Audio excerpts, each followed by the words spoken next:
I didn't expect it to escalate like this, not on live television, and not with two of the most strategic political players in D.C.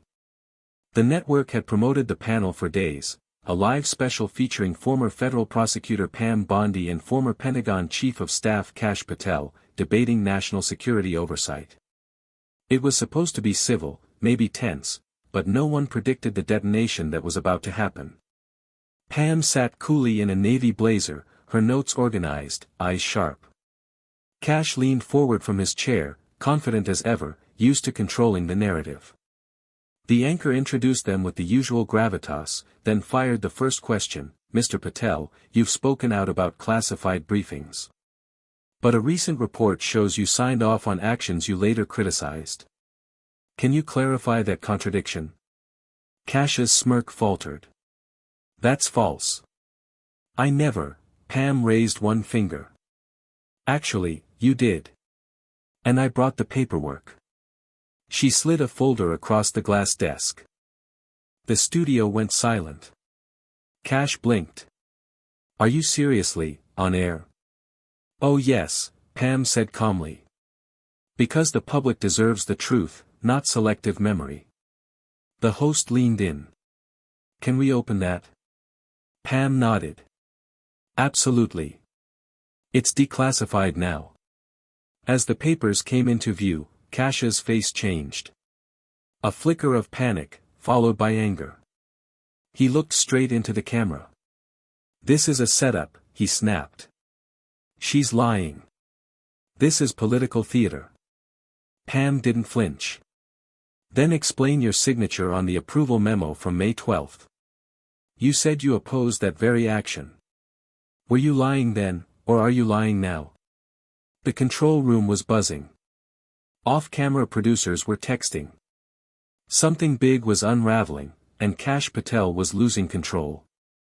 Kash Patel leaned back in his chair, his jaw tense, eyes darting between Pam Bondi and the documents now displayed on the split screen for millions of viewers to see.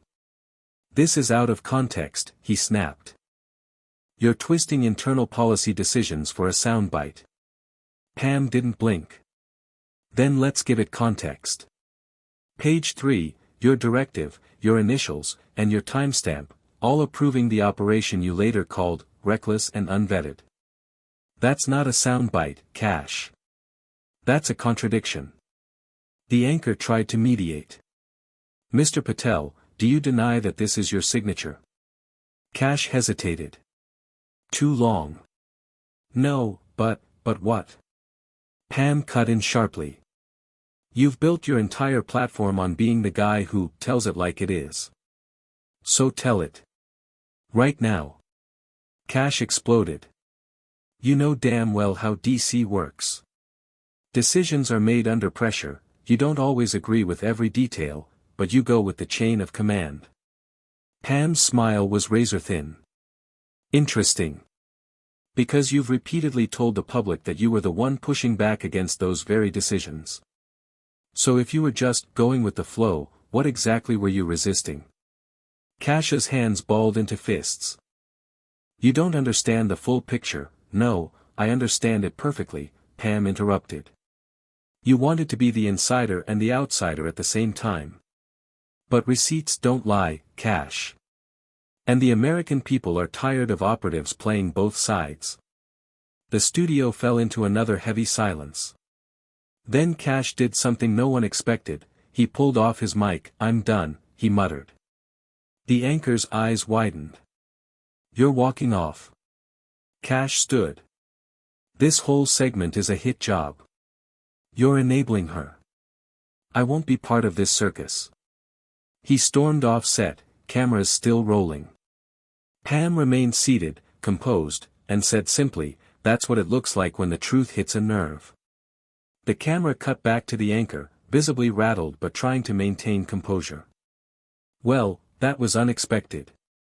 Former Chief of Staff Kash Patel has just exited the studio, live, mid-broadcast." Pam Bondi calmly adjusted her mic, unshaken. It was only a matter of time.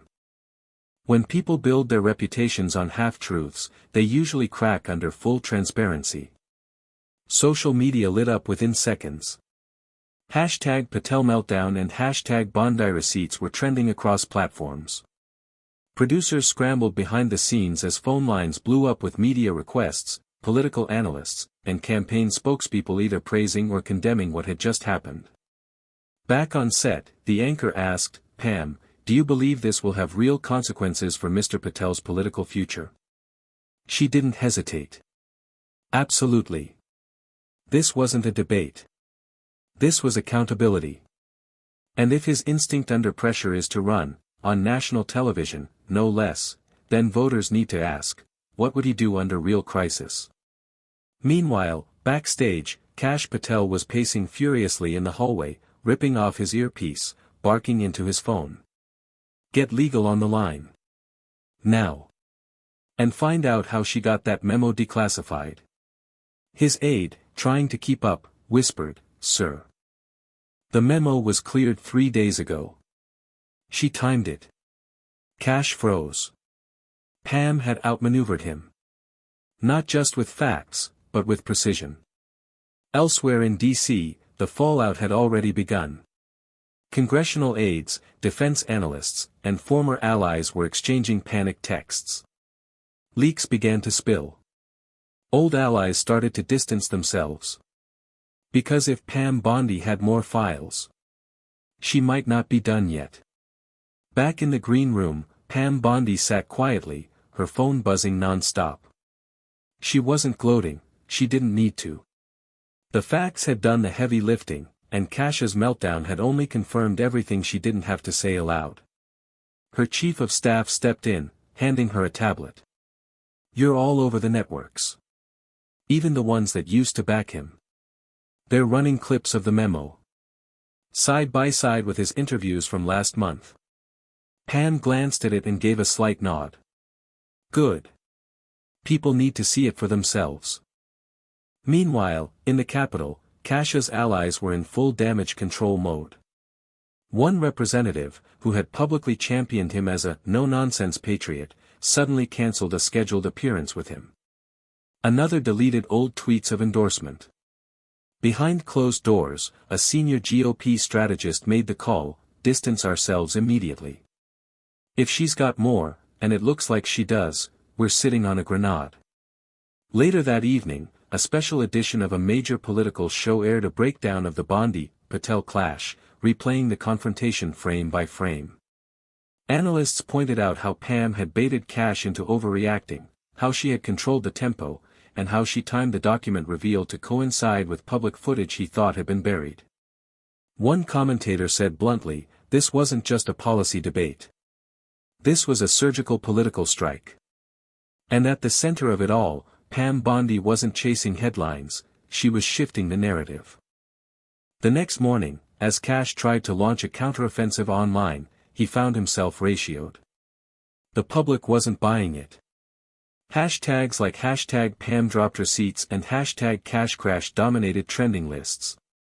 Even some of his own supporters began asking hard questions. Pam, meanwhile, walked into a morning interview with a quiet smile and a fresh folder in her hand. "Is that?" the host asked. Pam tapped the cover. "Let's just say, if Mr. Patel keeps talking, I'm prepared to keep answering." By midday, Washington was buzzing. Kash Patel had gone from power player to PR disaster in less than 24 hours. News outlets dissected his body language, pundits speculated on what else Pam Bondi might be holding, and internal party emails leaked revealing frustration from senior operatives. He should have kept his mouth shut. Now she's got him cornered. Inside a private office in Arlington, Kash was in damage control mode. His lawyers were reviewing every document Pam had shown on air. His spokesperson nervously asked, "Should we release a statement?" "No," Kash growled. "We're not legitimizing her stunt with a response. We need to flip this." But flipping it proved harder than expected. Because within the hour, Pam Bondi dropped part 2 of her receipts, this time in a digital press release with timestamps, internal memos, and email excerpts showing Patel's role in greenlighting a controversial surveillance operation he had publicly condemned just weeks earlier. She didn't do interviews this time. She didn't need to. The document spoke loud enough. And the most damning part? An internal memo with Kash's own handwriting in the margin, push it through. No leaks. That single phrase went viral.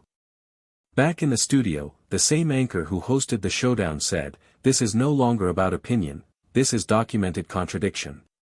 And Kash Patel has yet to answer a single direct question about it. At a fundraiser that evening, someone asked Pam, "What made you decide to go after him so publicly?" She smiled. "I didn't go after him. I just stopped letting him rewrite history." The room applauded. Kash, meanwhile, sat in a dimly lit office, staring at his phone. Texts from allies had dried up. Interview requests had vanished. What remained was the growing realization, he hadn't just lost the argument. He was losing his platform. The silence around Kash Patel wasn't just loud, it was strategic.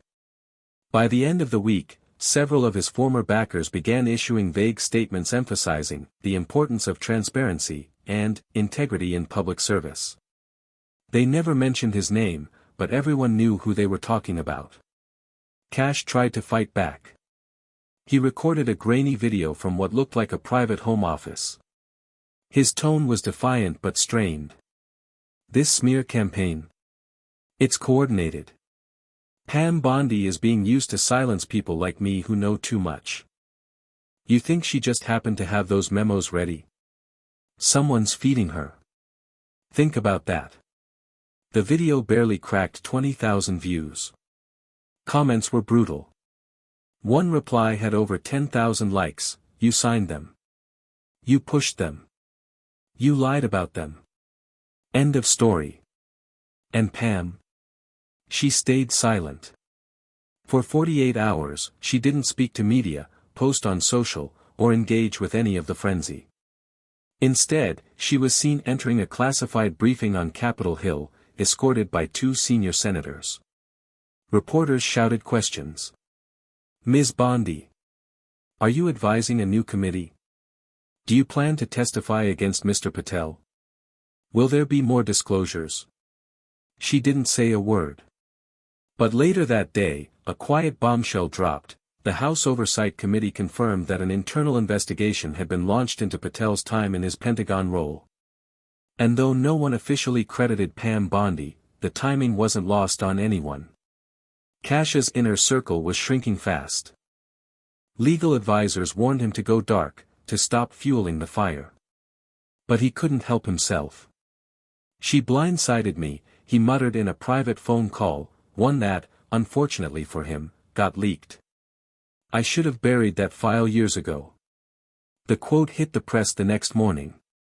Pam Bondi's team released a short statement: "Some people bury files.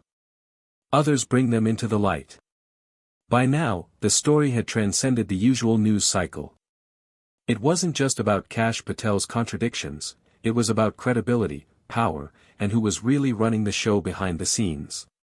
Cable news ran segments like "The Bondi Doctrine," dissecting how she'd turned a live panel into a strategic takedown. Political consultants whispered that she was being vetted for a top federal appointment. Rumors swirled that 2 presidential hopefuls were quietly trying to recruit her. Meanwhile, Kash Patel was unraveling.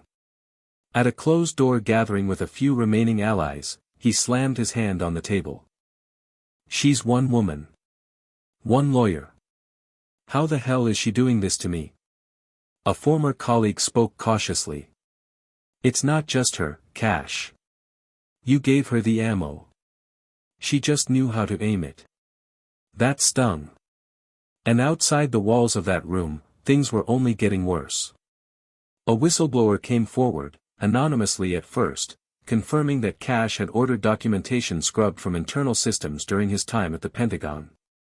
That claim alone was enough to prompt new media subpoenas. Pam didn't say much. She didn't need to. But then, during an exclusive sit-down with a major network, one she'd declined for days, she spoke clearly, calmly, and surgically. "I don't care if someone has power. I care if they abuse it.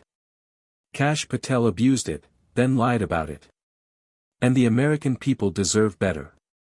The interviewer asked, "Are you afraid of retaliation?" Pam didn't flinch. "No. Because unlike him, I don't have anything to hide." The quote became a headline within minutes. And behind the scenes, several staffers on Capitol Hill began compiling a list of every document Patel had ever signed, cross-checking it against his public statements. The investigation was growing. And somewhere in D.C., Kash Patel realized something devastating: this wasn't just political fallout anymore. It was the beginning of legal consequences. It was early Monday morning when the subpoena hit. Kash Patel received official notice from the House Oversight Committee. He was to appear in person, under oath, with full documentation of all directives he had authorized during his Pentagon tenure. There was no way to spin it. No more dodging. He stared at the letter for a full minute before tossing it across the room. "They want to make an example out of me," he muttered. His lawyer, standing nearby, replied quietly, "No, Kash, you made an example of yourself." Meanwhile, Pam Bondi was already preparing. Not to gloat, but to testify. Her office confirmed she had been asked to provide clarification on the documents she revealed and how they came to light. She was compliant, composed, and thorough. One staffer described her closed-door session as flawless. Another leaked a comment she made before leaving the committee room: "I didn't come here to destroy anyone. I came here because someone thought they could lie their way into power." The ripple effect was massive. Multiple officials who had worked under Patel began consulting legal counsel. Internal chats from old email servers surfaced, with some showing Patel pressuring junior staffers to erase dead weight from sensitive files. Public support for him had all but evaporated. Even some of his usual media defenders were backing off, shifting their commentary from defense to damage control. One headline read, "From trusted insider to national liability, the Kash Patel collapse." And through it all, Pam stayed one step ahead. She didn't launch attacks. She didn't tweet barbs. Instead, she let the facts speak. The press now referred to her style as controlled detonation. But inside Kash's camp, desperation was setting in. One aide warned, "If they get a hold of those August logs, it's over." Kash, pale and silent, whispered, "They already have them, don't they?" The aide didn't answer. He didn't have to. Because everyone in that room knew, Pam Bondi was only just getting started. The August logs had always been Kash Patel's nightmare scenario. Buried deep in a restricted archive, those records documented a rushed series of classified approvals he had signed during a late summer window, decisions he'd later denied even being part of. And now, they were in the committee's hands. What no one saw coming was how they got there.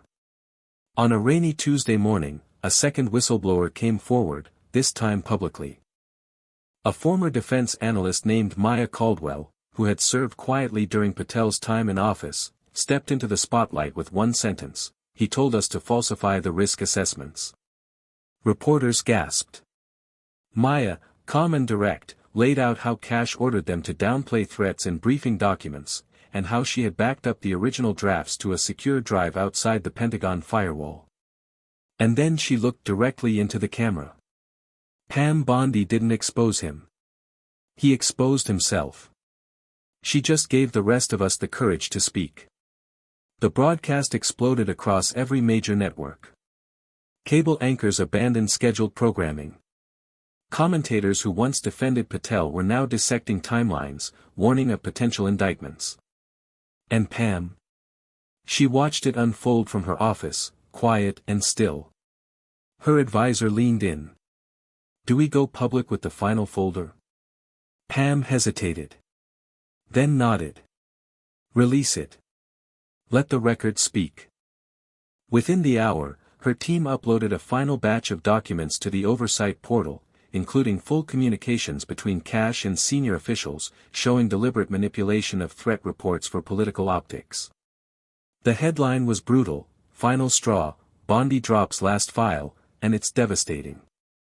In less than 3 hours, Kash Patel's legal team issued a statement: "Mr. Patel is reviewing the documents and will respond in due course." It was the weakest defense yet, and everyone knew it. Late that night, in a dim corner of a DC bar, a former Patel staffer leaned to a journalist and whispered, "She's not just ending his career. She's rewriting the whole narrative of who actually held the line." The phrase, "held the line," started showing up everywhere. It was on cable news banners, Twitter hashtags, and even scrawled on protest signs outside the Capitol. For weeks, Kash Patel had dominated the headlines as a symbol of misused authority. Now, Pam Bondi had become something else entirely, the unexpected standard-bearer for accountability. And Washington had taken notice. 3 senior senators publicly praised her disclosures, with one declaring, "What Ms. Bondi has done here is bigger than one man's fall. She's reminded this town that truth still matters." Inside Patel's shrinking inner circle, the mood was grim. He was scheduled to appear for a closed-door deposition in 2 days. His lawyers had reviewed the latest drop, the August logs, the falsified assessments, the emails Pam's team had obtained, and their conclusion was blunt: there's no path forward without serious consequences. Kash didn't speak. Not for several seconds. Then finally, he muttered, "She was never supposed to be a threat. I underestimated her." That part, at least, was true. Pam Bondi, once viewed as just another former prosecutor turned media pundit, had done what few in Washington dared. She documented the truth and delivered it with surgical precision, without theatrics, without self-promotion. Just evidence. Her team held a quiet press briefing later that day. No applause, no victory lap. When asked if she felt vindicated, Pam replied, "I'm not here to feel anything. I'm here to finish what I started. The rest is up to the public, and the law." That night, a new story broke. The Justice Department had quietly opened a formal inquiry into Patel's actions surrounding those falsified briefings. It was official now. The storm Pam started wasn't over. It had just shifted into federal territory. By the time Kash Patel arrived at his closed-door deposition, the corridors of Capitol Hill felt different. Gone was the usual confidence, the camera-ready posture, the cocky nods to reporters. Instead, Kash entered through a side entrance, flanked by 2 stone-faced attorneys, his jaw tight, his eyes avoiding every lens. Reporters crowded near the barricades, shouting, "Mr. Patel, do you deny altering the risk reports? Are you cooperating fully with the committee? Do you have a message for Pam Bondi?"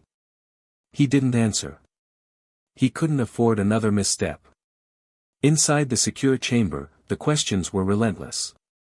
And this time, every answer was under oath. Across town, Pam Bondi sat in a quiet room, reading the live updates like everyone else. She didn't celebrate, she just made notes in the margins of a leather-bound file folder marked "Oversight Follow-up." Her phone buzzed. It was a message from a Hill staffer. His counsel just confirmed the August memos were his directive. No more denials. Pam closed the file. That was the final thread. For weeks, Kash had insisted the documents were taken out of context, that Bondi had manipulated their meaning. But now, under oath, his own legal team had acknowledged their authenticity. The headlines came fast and sharp: Patel confirms documents at center of Bondi expose. Admission under oath, Kash's signature, Kash's words. Pam Bondi was right. Later that night, Pam appeared for one final interview. "Are you satisfied with where things stand now?" the host asked. Pam answered without blinking. "No. Because the consequences shouldn't end with admission. They should end with accountability. And if this town wants to rebuild trust, then it needs to stop protecting people who hide behind power." It wasn't just a closing statement. It was a warning. And everyone, from lawmakers to lobbyists, knew what it meant: if you have something to hide, don't sit across from Pam Bondi. Because she doesn't flinch. She doesn't forget. And when she brings receipts, careers end. It was a Friday morning when the committee released its formal report. 237 pages. Dozens of verified documents. Clear evidence of misconduct, deception, and dereliction of duty. At the heart of it all, Kash Patel. The findings were damning. The report confirmed he had personally approved the very actions he had spent years publicly condemning. It detailed how he directed staff to alter intelligence assessments, pressured analysts to soften language, and later lied, repeatedly, to the public and Congress. But perhaps the most powerful line in the summary was just 12 words long: this deception would not have come to light without Pam Bondi's testimony.